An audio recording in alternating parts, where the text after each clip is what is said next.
Good morning, everybody. Good morning. All right. Hi, everyone. My name is Rachel. I'm your volunteer choir leader and also a member of the ever-growing HVUUC band.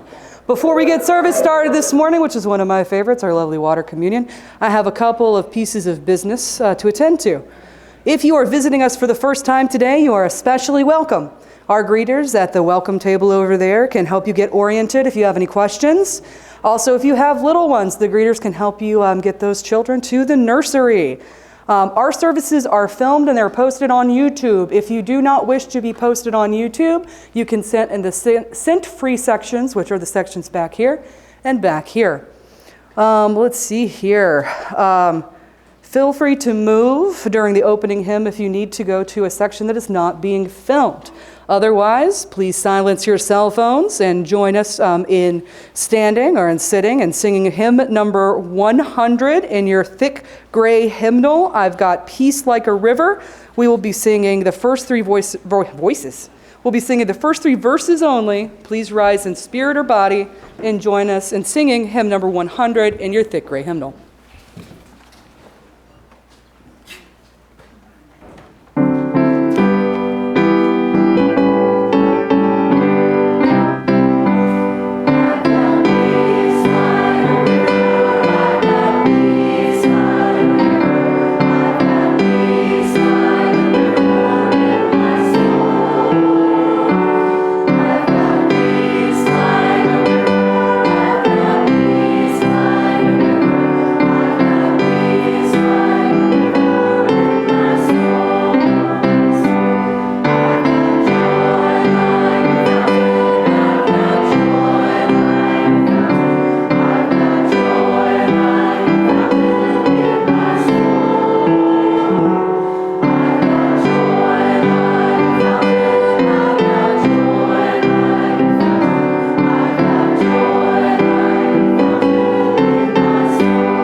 This morning, in congregations large and small, across the country and around the world, Unitarian Universalists are celebrating ingathering. We hurriedly stop in our usual scramble to get out the door to fill a small bottle or jar with water from our tap, water that might symbolically represent the water we forgot to gather on our summer travels or non-travels. Does any actual water from lakes or streams ever make it to water communion? Oh, yes. A rust-colored leaf floats on the surface of a pond, and under the surface of the water there are stones and rocks. The surface of the water reflects the hand that dropped the leaf into the water. Watershed moments are turning points, those moments often recognized in retrospect, moments that permanently alter an understanding. This morning, we come together to share insights gained on any travels, or perhaps to reflect on the everyday holiness of the water that flows in abundance from our garden hose. Please join me in a moment of silent reflection as we enter our sacred time together.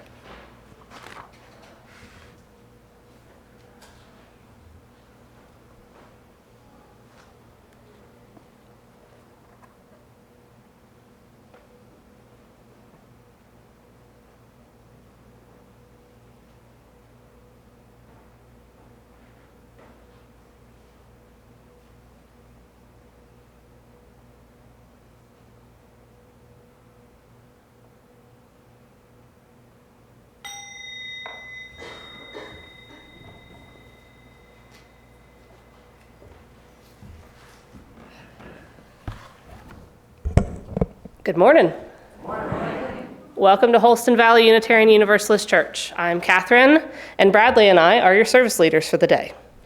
Today we celebrate a beloved ritual shared by Unitarian Universalists everywhere during the fall, the water communion. This is an interactive service where everyone who wants to will have a chance to pour their own water into a shared bowl. A time-honored symbol of community coming back after summer travels. Some people bring water from those travels. Some people bring water from their home or a water source nearby. Some people even bring water from the tap right here at Holston Valley Unitarian Universalist Church. If you didn't bring water to share today, we have some small water containers near the name tags where you can use some of our water to participate. We'd love for you to use some of the water from this place to symbolize your connection to this community.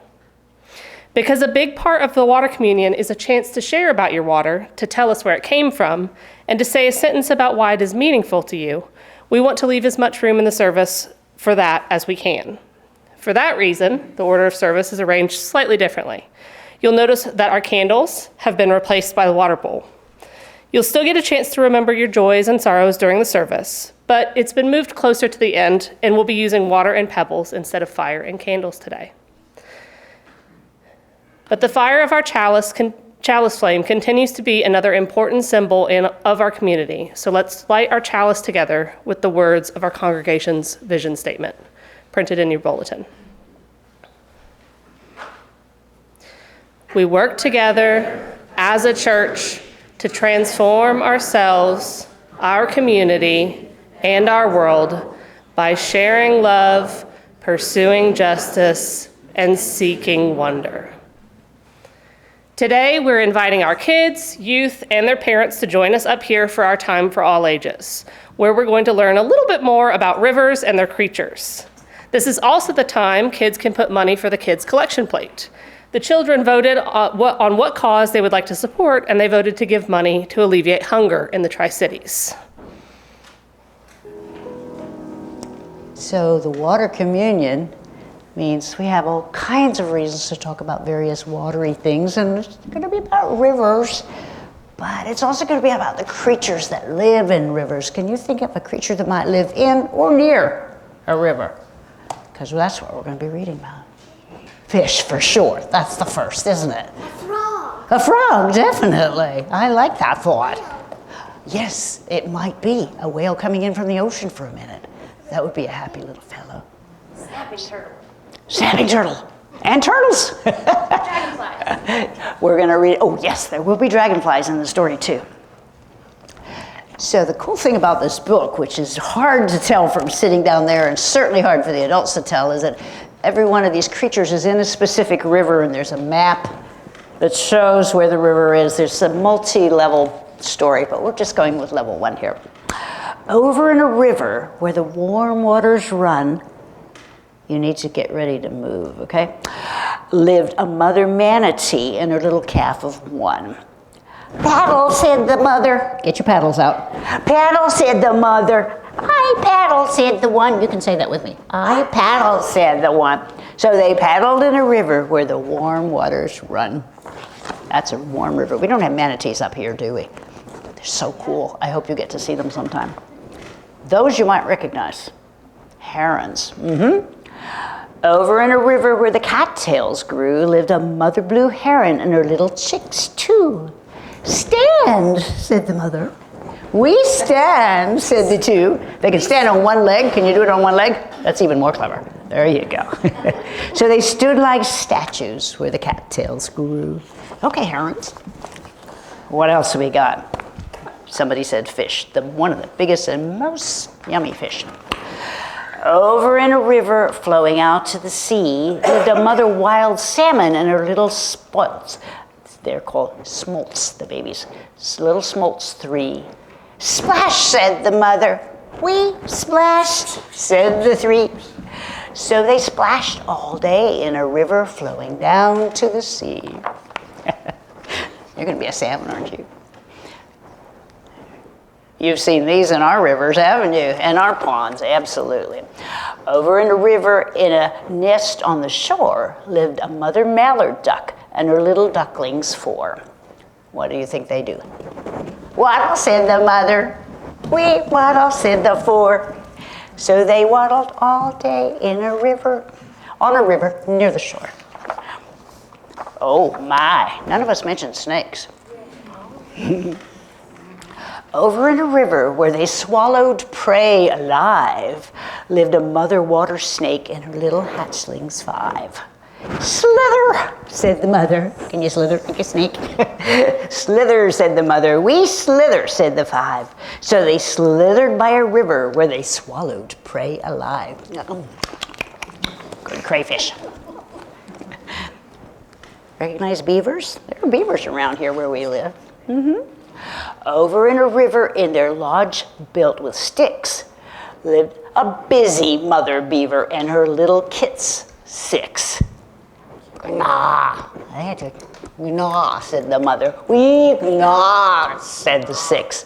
So they gnawed on bark in their lodge built of sticks. If they gnaw all the way through that tree, it's going to go splat, isn't it?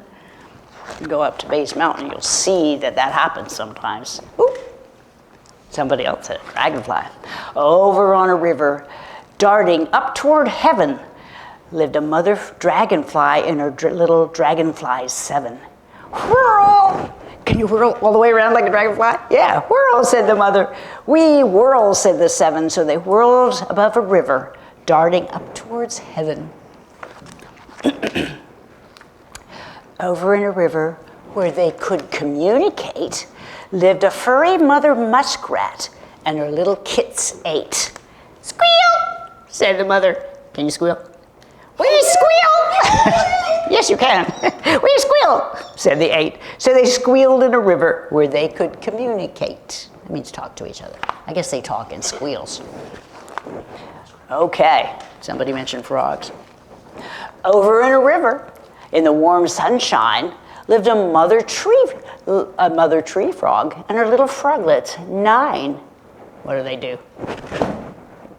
Hop, said the mother. We hop, said the 9. So they hopped to a river in the warm sunshine. Look at the size of that family. You know what they are, don't you? Otters, yeah. Over in a river where they played in their den lived a father river otter. They got a daddy in this picture. And his little pups 10. Slide, said the father. We slide, because they love to slide down on mud banks into the river. We slide, said the 10. So they slid in the mud as they played in their den. Pretty cool. Now, Karis knows the music to this story. So we're going to try a couple of verses again. Over in a river in the nest on the shore lived a mother mallard and her little ducks 4. Waddle, said the mother. We waddle. We waddle, said the 4. So they waddled to the river for the nest on the shore. Over in the river darting up toward heaven lived a mother dragonfly and her 7. Whirl, said the mother. We whirl, said the 7. So they whirled over river dating up toward heaven. Last one. Last one. Are you ready? We need you to stand up for this one. Because you're going to paddle. We're going to paddle back to our seats. You ready? Over in a river where the warm waters run lived a mother manatee and her calf 1. Paddle, said the mother. We paddle, said 1. So they paddled to their seats where the warm waters run.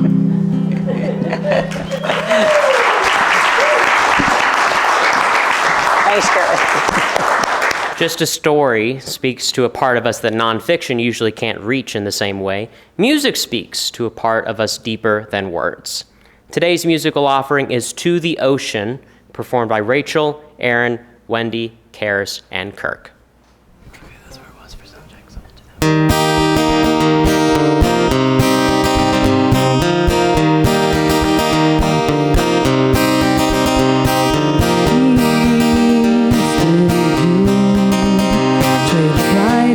Of summer for the dreams of maybe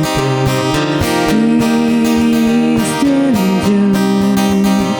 With the calm Pacific breeze rolling Atlantic rendezvous. 'Cause I've been driving 4 days on down that dusty road. wait to dive in the waves, can't wait to lighten my load. As the sun dips down, I know, no matter where my body goes, every road eventually leads me back home. I am gonna see if I can get to Tennessee and write a song about the sea that we can sing along to. I am gonna see if I can get to Tennessee and write a song about the sea to cure my landlocked blues. 'Cause I've been driving for days on down that dusty road. We're gonna get there, we're gonna get back home. Can't wait to dive in the waves, can't wait to lighten my load. We're gonna get back to the coast. As the sun dips down, I know, we know, no matter where my body goes, we go. Every road eventually leads me back home. To the ocean we know. Every road eventually leads me back home. To the ocean, to the ocean. Heart tied to the coast. If I stay, I'll be a ghost. You wouldn't like me anyway. To the ocean, to the ocean. I'll take my aerosol, hear the wind, the waves are cold. It's not my fault, it's DNA. That's the way it's gotta go. When I drive back through Nashville, I'm gonna stop and say hello. Hi there. It's long enough to write a song that will take me to Seattle.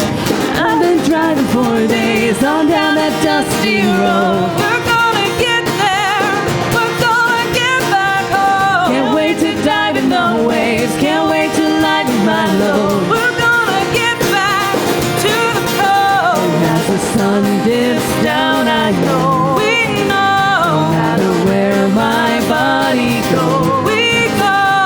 Every road eventually leads me back home. To the ocean we know. And every road eventually leads me back home.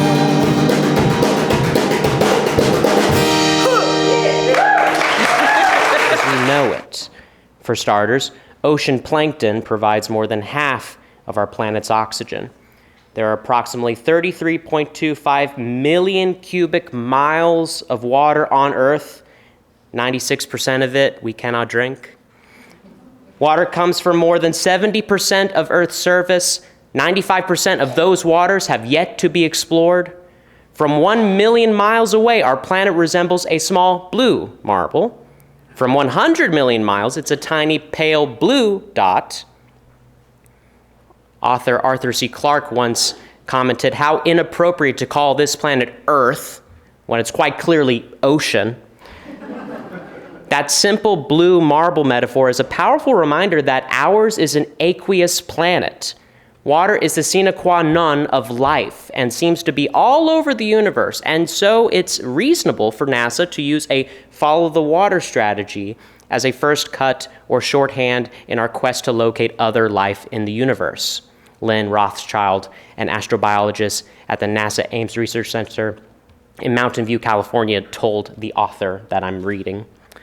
While it may not be the only solvent for life, it certainly makes a great one, since it's abundant, it's liquid over a broad temperature range, it floats when solid, allowing for ice-covered lakes and moons, and it's what we use here on Earth. While searching the universe or roaming here at home, humans have always sought to be by or near water. It's estimated that 80% of the world's population lives within 60 miles of the coastline of an ocean, lake, or river. Over 500 million people owe their livelihoods directly to water, and 2/3 of the global economy is derived from activities that involve water in some form. Approximately 1 billion people worldwide rely primarily on water-based sources of protein. It's very possible that increased consumption of omega-3 oils from eating fish and shellfish played a critical role in the evolution of the human brain. We use water for drinking, cleansing, working, recreating, and traveling. According to the U.S. Geological Survey, each person in the United States uses 80 to 100 gallons of water every day for what we consider our basic needs. In 2010, the General Assembly of the United Nations declared safe and clean drinking water is a human right, essential to the full enjoyment of life. Our innate relationship to water goes far deeper than economics, food, or proximity, however. Our ancient ancestors came out of the water and evolved from swimming to crawling to walking. Human fetuses still have a gill slit structure in their early stages of development, and we spend our first 9 months of life immersed in the watery environment of our mother's womb. When we're born, our bodies are approximately 78% water. Our bodies it goes down to 60% later in life. But the brain continues to be made up of 80% water. The human body as a whole is almost the same density as water, which allows us to float. In its mineral composition, the water in our cells is comparable to that found in the sea. Science writer Lorraine Isley once described human beings as a way that water has of going about, beyond the reach of rivers. We are inspired by water, hearing it, smelling it in the air, playing in it, walking next to it, painting it, surfing, or swimming, or fishing in it, writing about it, photographing it, photographing it, and creating lasting memories along its edge. Indeed, throughout history, you will see our deep connection to water described in art, literature, and poetry. Kurt Vonnegut wrote, "In the water, I am beautiful." Water can give us energy, whether it's hydraulic, hydration, the tonic effect of cold water splashed on the face, or the mental refreshment that comes from the gentle, rhythmic sensation of hearing waves lapping ashore. Immersion in warm water has been used for millennia to restore the body as well as the mind. Water drives many of our decisions, from the seafood we eat to our most romantic moments, and from where we live to the sports we enjoy and the ways we vacation and relax. Archaeologist Brian Fagan wrote, "Water is something that humanity has cherished since the beginning of history, and it means something different to everyone. We know instinctively that being by water makes us healthier, happier, reduces stress, and gives us peace." We invite you now to come and share your water, which is uniquely yours, and add it to this bowl where it becomes ours. Because you are here, whether it's your first or 1,000th time in this building, you are part of our community of interconnectedness today. In order to allow everyone to have a chance to share, we ask that you share this way. You use one sentence to say where your water is from, and one sentence to say what it means to you. And no run-on sentences, please. Water may be near eternal, but our time together is not. This portion of the service will not be recorded. And you may also add your water without saying anything if you wish. Come now and share your water. Come to this community with all that you are. Your joys and your concerns are welcome here. We share our moments of joys and sorrows with us through using these candle cards, if you're with us in person, or by emailing the minister at hvuuc.org with the words candle card in the subject line. Please make sure to indicate whether or not you would like the card read aloud in the service, which is still being broadcast publicly on YouTube. I have 3 cards to share.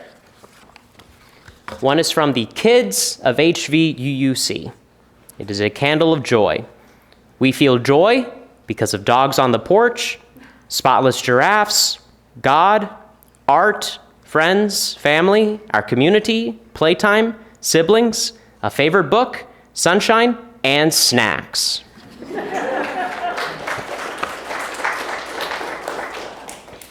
I have 2 cards from Tristan. The first card says, "I'm writing this on behalf of Courtney Johnson. Last Thursday, her fiance had to have emergency eye surgery. Christopher is home and healing, and Courtney is supporting him the best she can from afar as he is in the UK. Please keep them in your thoughts." And the second card from Tristan says, this Thursday, I will be getting my gallbladder removed. My doctors hope this will help my chronic nausea. I'm excited from some symptom alleviation. I can't wait to come back after recovery. Our community serves many purposes. Creating a space to hold our joys and sorrows is one of our most significant purposes. It's sharing love. Usually we represent that with the lighting of candles, but since we already have a rich representation of our entire community here, today we will symbolize the sharing of our joys and sorrows by gently placing a pebble into the bowl. Our community is so much larger than just of us who are here in the building this morning, so we drop a pebble to hold space for those who are not physically present with us, but are ever in our hearts and minds.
And we drop a final stone for all that remains unspoken in our hearts and minds.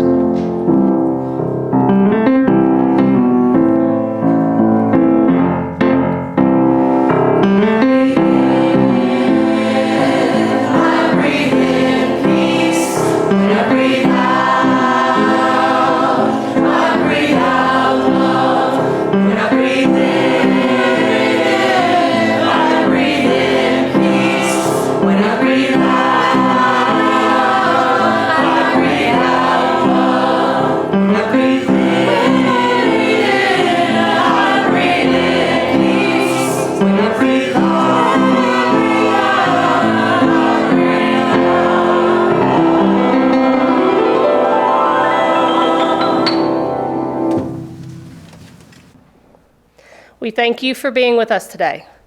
Our church has a men's group named Macho. It stands for Men Achieving Community Helping Others. It's been a necessary part of our church for years. Macho members have helped maintain the church and church grounds, assisted members in need, and spent time together just having fun. Macho is in need of a leader to help coordinate the group, respond to requests for help, and email members about events. If you're wanting to be that leader or have questions, please email fellowship@hvuuc.org.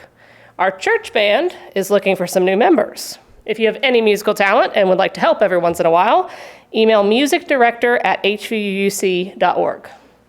The Social Justice Committee will be hosting another postcard writing campaign after coffee hour on August 25th, starting at 12:30. The campaign is for the November general election.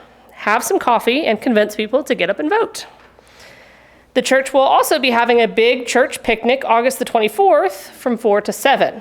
We will provide burgers, including vegan, and buns and all the trimmings, lettuce, tomatoes, pickle, ketchup, all of it. Please bring a side dish, snack, or a dessert to share.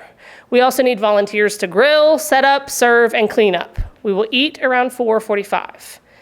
The RE Collaborative has provided a pirate ship bounce house for kids to use at this church picnic. So families, please come out and enjoy, and you can email fellowship@hvuc.org if you have any questions.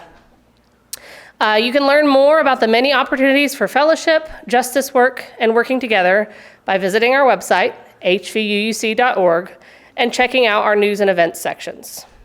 Our closing hymn for this month is 1057 in the Thin Teal Hymnal, How Could Anyone? Oh. 1053 in the Thin Teal Hymnal, How Could Anyone? And this is also when we will pass the offering plate. The contributions that you make to us during the offering supports the way that we build each other up within this community and also gives resources we need to stretch out into the wider world to make a positive impact. If you're making a pledge payment, please mark it as such, and thank you so much for your contributions. Please rise with us in body or spirit for our closing hymn, How Could Anyone, number 1053.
Your benediction today.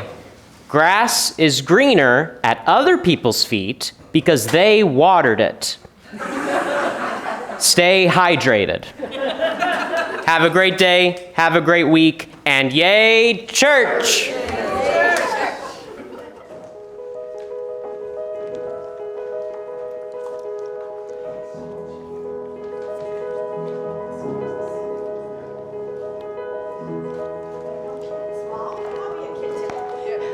We're all going to be kids here. Be ready to wiggle. Yay, Peyton. A leader in the field. Hi. Hi. Hi, Stevie.